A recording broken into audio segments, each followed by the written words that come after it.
Visa Sarwari जमायत जी रुहानी Peshwa MN Makhdoom Jameel जमा ऐं MPA मखदूम महबूब जमा जे तावन सां मीर मुसरत जाफ़री जी निगरानी में पीरा बिशा सैयद गदा हुसैन शाह लतीफ़ी जी अॻवानी में शेख मोहल्ला हुनरमंद कॉलोनी बुघिया मोहल्ला समेत ॿियनि हंधनि ते मेन घटियुनि में पेवर ब्लॉक जो कमु शुरू करायो वियो आहे।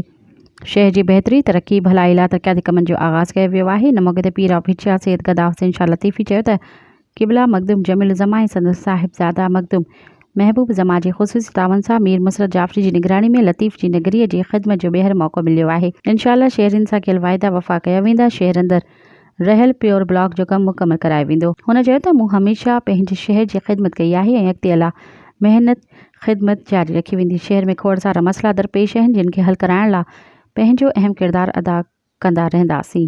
हुन चयो त निंड सुतल दोस्तनि खे बि सुजाॻी करे शहर जी भलाई लाइ पंहिंजो अहम किरदारु अदा करणु घुरिजे। शहर जी तरक़ी सूंहं लाइ अॻिते विख वधाइणु घुरिजे। जॾहिं त फैज़ अब्बास मल्हा, इमरान अली होत, मिर्ज़ो ख़ान मिर्जत समेत ॿिया मौजूदु हुआ।